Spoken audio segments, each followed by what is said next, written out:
कबीर खुद सरेंडर करने जा रहा है, 77 लाख का इनाम उस पर है और जो केबी डिवीजन है उससे जुड़ा ये नक्सली है, उससे जुड़े साथी हैं और वो जब सरेंडर कर रहा है तो ये मानिए कि बड़ा आघात इस पूरे नक्सलियों के संगठन को लगा है। पिछले दिनों हिडमा की मौत के बाद वैसे ही नक्सलियों की न केवल वैचारिक कमर टूट चुकी है बल्कि जो उनका पूरा का पूरा एक ढांचा हिडमा के दम पर चल रहा था वो भी बिखर चुका है। उसके बावजूद नक्सली कोशिश करते रहे हैं कि किसी तरह अपनी मौजूदगी वो दर्ज कराएं। बीजापुर और दंतेवाड़ा के बॉर्डर पर जो थर्सडे को गुरुवार को मुठभेड़ हुई थी उसका एक सबूत है जिसमें हमारे 3 जवान शहीद हो गए थे, लेकिन लगातार हमारे सुरक्षा बलों का ऑपरेशन जारी है, नक्सलियों की धरपकड़ जारी है, नक्सलियों के खिलाफ जो अभियान चलाया जा रहा है वो जारी है और इस अभियान को 2 स्तर पर चलाया जा रहा है। एक स्तर वो पहला एक तरफा रास्ता वो है जहां पर मुठभेड़ की जाती है। ऑपरेशन के तहत नक्सलियों के इलाके को जहां सूचना मिलती है, जैसे सूचना मिलती है, नक्सलियों को घेर लिया जाता है और फिर वहां पर सर्चिंग अभियान चलाया जाता है। कई बार मुठभेड़ भी होती है, उस मुठभेड़ में कई बड़े नक्सली मारे जा चुके हैं। और दूसरा रास्ता यह है कि नक्सली खुद सरेंडर करके मुख्य धारा में शामिल हो रहे हैं और वेणुगोपाल से लेकर कबीर तक कई बड़े नक्सली अब तक इस सरेंडर के रास्ते को अपना चुके हैं। रुपेश श्रीवास्तव हमारे साथ बालाघाट से जुड़ रहे हैं और जानकारी देने के लिए। रुपेश, कितना समय और सरेंडर में?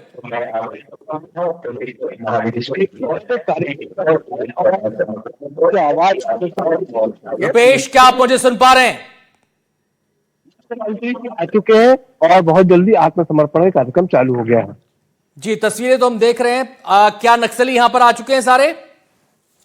हाँ, ला लिए गए हैं। उन्हें इस मंच पे नहीं लाया गया है, उन्हें किसी के मंच पे लाया जाएगा। मुझे लगता है 5 से 7 मिनट में कार्यक्रम चालू होगा। जी, मैं तस्वीरों में मंच पर देख पा रहा हूं सीएम डॉक्टर मोहन यादव यहां पर मौजूद हैं। इससे पहले भी बालाघाट में समर्पण हुआ है और अब एक बार फिर से बालाघाट में समर्पण होने जा रहा है। ये जो नक्सली कबीर है इसके बारे में रुपेश बताएं, क्या इसकी हैसियत थी नक्सली काडर के अंदर, कहां इसका दबदबा था? वो समस्या, देखिए ये डिवीजन का मुख्य नक्सली था और ये 77 लाख का इनाम घोषित था क्योंकि मध्य प्रदेश छत्तीसगढ़ में इसने काफी अपराध किए हुए हैं, इसलिए इसका और ये एरिया कमेटी का मुख्य था, इस वजह से इसको 75 लाख का इनाम घोषित तो आज अपने साथियों के साथ आत्मसमर्पण किया और भी उनके साथ वह भी जो नक्सली है वह भी काफी इनामी नक्सली है और वह अभी कुछ देर में मुख्यमंत्री के सामने आत्मसमर्पण कर रहे हैं। जी, कितने महिला कितने पुरुष नक्सली हैं इनमें? और 4 महिला नक्सली हैं और इस नक्सली हार्डकोर नक्सली सिस्टमेटिक रूप से गति लाई गई। जी, और केवल कबीर पे ही 77 लाख का इनाम था या इस पूरे गुट पर 77 लाख का इनाम था? सिर्फ कबीर के हिस्से 77 लाख का इनाम था और अगर ऐसा देखा जाए तो मुझे लगता है कि करीब 1.5 से 2 करोड़ के इनामी नक्सली सिलेंडर किया। जी, ये बताएं रुपेश कि आप हाल फिलहाल की अगर हम बात करें तो कई नक्सली सरेंडर कर चुके हैं।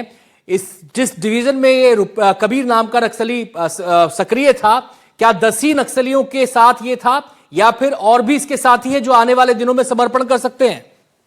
तो हम देखिए जैसा बताया जा रहा है कि यहाँ पे 2 दलम था, इसमें कबीर का दलम है और एक दीपक है जो कमांडर है, उनका दलम है। ये दलम अभी एक दलम में सरेंडर किया है और अभी जो दीपक का दलम है वह बचा हुआ है और इस दलम से लगभग सभी यहाँ पे सरेंडर कर रहे हैं और ये समाप्ति की और 1 करोड़ की सहायता राशि भी उनके परिवार को बताई। जी, और ये और जानकारी दीजिए रुपेश, क्या ये हथियारों के साथ सरेंडर कर रहे हैं, हथियार भी लेकर आ रहे हैं अपने?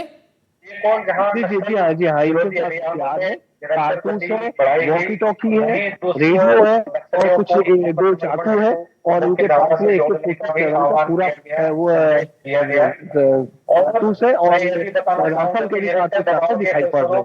शायद देखिए मैं आपको दिखा रहा हूँ, आपको शायद दिखाई पड़ रहे होंगे रखे हुए। जी, ये जो एक रेड दरी सी बिछी हुई है इस पर जो कुछ रखा हुआ ये वही हथियार हैं क्या जो इनसे बरामद हुए हैं? जी जी, जो मैं आपको दिखा रहा हूँ ये वही। तो कैमरे को थोड़ा सा पैन कर दीजिए, अगर करीब जा सके तो वो दिखा दीजिए वहां पर कौन कौन से हथियार हैं, ताकि विजुअल स्पष्ट हो जाए। क्योंकि सीएम की जो डी बनी हुई है उसके अंदर जाने की अनुमति नहीं होती है, चलिए। बाहर से दिखाया जाता है। जी जी, और ये बताएं कि ये जो केबी डिवीजन है, जिसके बारे में कहा जा रहा है कि केबी डिवीजन के सक्रिय नक्सलियों का सरेंडर है, ये डिवीजन क्या है, इसका रोल क्या होता है? बालाघाट और सभी उपस्थित हमारे अधिकारी जवान सभी ने बहुत मेहनत से कार्य किया है और इसी के फलस्वरूप अभी कुछ माह पूर्व माननीय मुख्यमंत्री जी ने 64 पुलिस ऑफिसर्स को मनोबल बढ़ाने के लिए आउट ऑफ टर्न प्रमोशन से भी सुशोभित किया था। दुर्भाग्य से हम अपने एक बहादुर साथी इंस्पेक्टर आशीष को हाल ही में वो शहीद हुए हैं, किंतु मैं पुनः माननीय मुख्यमंत्री जी का धन्यवाद देना चाहूँगा कि उन्होंने पूरी संवेदनशीलता बरतते हुए तत्परता से उनके छोटे भाई को सब इंस्पेक्टर डीएफ में नियुक्ति दी और 1 करोड़ की सहायता राशि भी उनके परिवार को प्रदान की। सर, इससे हमारे पुलिस अधिकारियों जवानों का बहुत हौसला बढ़ा है। एक और जहां नक्सल विरोधी अभियानों में निरंतर गति बढ़ाई गई, वहीं दूसरी ओर नक्सलियों को आत्मसमर्पण हेतु मुख्य धारा से जोड़ने का भी आह्वान किया गया, संदेश दिया गया। और मैं यह भी बताना चाहूँगा कि निरंतर दबाव के फलस्वरूप कुछ नक्सलियों ने अन्य प्रदेशों में भी सरेंडर किया है। आज का ये ऐतिहासिक दिन है जब केबी डिवीजन के 10 इनामी नक्सली यहाँ पर माननीय मुख्यमंत्री जी के समक्ष आत्मसमर्पण कर रहे हैं। मध्य प्रदेश पुलिस के इतिहास में ये प्रथम बार ऐसा हो रहा है और इसमें 2 सीनियर लीडर्स और कुछ उनके साथी हैं, जिसमें 8 हथियार वे आज सरेंडर करेंगे। छत्तीसगढ़ में मैं पूर्व में पदस्थ रहा, 30 वर्ष पूर्व मैं देख रहा था जो आत्मसमर्पित होने वाले नक्सली हैं, कोई जगरगुंडा, कोई गोलापल्ली, चिंतागुफा, बीजापुर के रहने वाले हैं, बहुत दूरस्थ ग्रामीण और ट्राइबल एरियाज हैं जहां विकास काफ़ी दूर है। हमारे सभी अधिकारी लगातार मेहनत कर रहे हैं, इस कारण से बालाघाट का काफ़ी हिस्सा अब क्लियर हो चुका है। अब जिम्मा आएगा हमारे जो विकास से जुड़ी हुई एजेंसीज के अधिकारियों पे, डेवलपमेंटल एजेंसीज पर, कि वे इस वैक्यूम को क्लियर करें, सेचुरेट करें और रोजगार और स्किल डेवलपमेंट से यहाँ के हमारे जो युवा हैं ट्राइबल से उनको जोड़ें। मैं पुनः माननीय मुख्यमंत्री जी, माननीय प्रभारी मंत्री जी, उनको आभार व्यक्त करना चाहता हूँ कि वे एकदम शॉर्ट नोटिस पर यहाँ हमारे बीच उपस्थित हुए हौसला अफजाई के लिए। और हमारे सारे अधिकारी, चाहे वो जिला पुलिस के हों, हॉक फोर्स के हों या कोबरा के हों, सीआरपीएफ के हों, जो लगातार इंटीरियर्स में दिन रात मेहनत से कार्य कर रहे हैं, उन सभी को मैं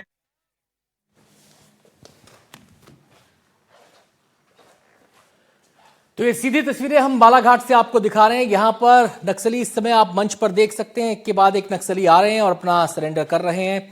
हथियारों के साथ उन्होंने समर्पण किया। ये देखिए, सीएम मोहन यादव को उन्होंने अपने हथियार सौंपे और सीएम मोहन यादव ने उन्हें, जो रक्षा अधिकारी हैं, हमारे जो पुलिस अधिकारी हैं, उनको सौंप दिया है। तो एक बड़ा ही सुखद दृश्य ये यहाँ पर मिल रहा है, एक और बड़ी कामयाबी यहाँ पर इसे कहा जाएगा, जिस तरीके से नक्सलियों का ये सरेंडर हुआ है। और पहले भी सीएम मोहन यादव कह चुके हैं कि जो नक्सल प्रभावित इलाका था मध्य प्रदेश का, उसमें से लगभग नक्सलवाद का सफाया हो चुका है। जो थोड़े बहुत नक्सली यहाँ पर बचे हैं, उनसे भी वो लगातार अपील कर रहे हैं कि इस नक्सलवाद के रास्ते को छोड़कर वो मुख्य धारा में शामिल हो। और उन अपीलों का इस अभियान का असर भी नजर आ रहा है। एक बार फिर से बालाघाट में 10 नक्सली केबी डिवीजन के वो सरेंडर कर रहे हैं। और ये देखिए, ये महिला नक्सली यहाँ पर आई हैं, उन्होंने भी अपने हथियार सीएम डॉक्टर मोहन यादव को सौंपे हैं और यहाँ पर उन्हें भेंट स्वरूप कुछ दिया भी जा रहा है। हालांकि ये मुझे क्लियर नहीं है कि क्या उन्हें भेंट स्वरूप दिया जा रहा है यहाँ पर, लेकिन ये देखिए, हथियार लेकर एक और नक्सली आया और ये हथियार जो है, हथियारों को देख के आप अंदाजा लगा लेंगे, अत्याधुनिक हथियार है। जितना मैं समझ पा रहा हूँ, ये शायद इंसास राइफल है जो नक्सलियों के पास है। और ये किताब यहाँ पर इनको भेंट स्वरूप दी जा रही है और ये किताब शायद हमारा जो संविधान है उसकी जो व्यवस्था है उससे जुड़ी किताब है, जिससे कि नक्सली पढ़ें और इस संविधान की इंपॉर्टेंस को, इसके महत्व को समझें और इस संविधान के तहत चलने वाले इस देश की मुख्य धारा में शामिल होकर विकास के रास्ते पर अग्रणी कदम बढ़ाएं। और एक के बाद एक नक्सली यहां पर आ रहे हैं, इनमें पुरुष भी हैं, इनमें महिलाएं भी हैं। करीब 10 नक्सली यहां पर आत्मसमर्पण कर रहे हैं। कबीर नाम का बड़ा नक्सली जिस पर 77 लाख का इनाम था, उसने भी आत्मसमर्पण किया है। इसके अलावा 9 नक्सली और हैं, यानी कि कबीर समेत कुल 10 नक्सलियों ने आत्मसमर्पण यहां पर किया है।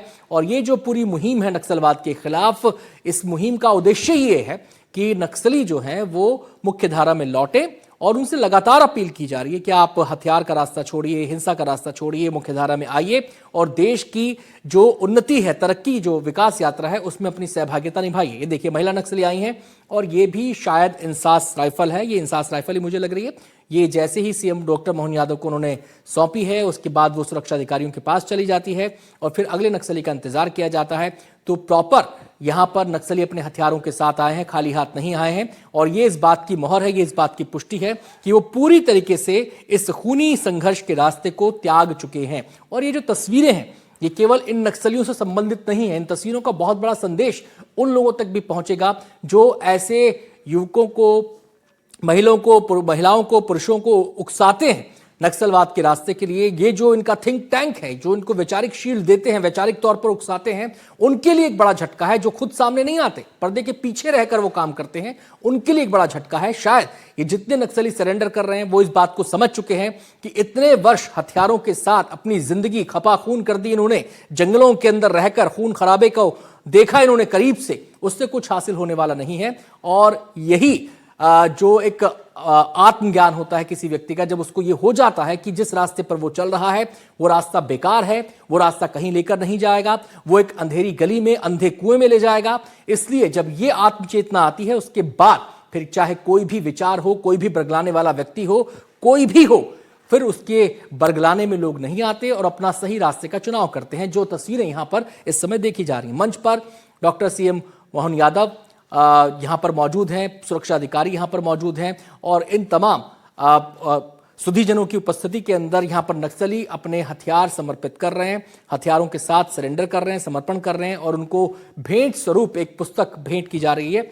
और इस पुस्तक का जो पर्पज है, इस पुस्तक का जो उद्देश्य है, वो यही है कि उन्हें समझाना, उन्हें ये बताना कि हिंसा के रास्ते पर कुछ हासिल नहीं किया जा सकता। अहिंसा के जरिए ही आप एक प्रगति का मार्ग एक्सेप्ट कर सकते हैं। उस अहिंसा के रास्ते पर चलकर देश की जो विकास यात्रा है उसमें शामिल होकर आप एक देश के नागरिक के तौर पर अपनी भूमिका सुरक्षित कर सकते हैं। यही जो संदेश है लगातार केंद्र से दिया जा रहा है, लगातार राज्य सरकार से दिया जा रहा है। जो मध्य प्रदेश के मुख्यमंत्री हैं doctor CM doctor Mohan Yadav, वो लगातार ये संदेश अलग अलग मंचों से दे रहे हैं।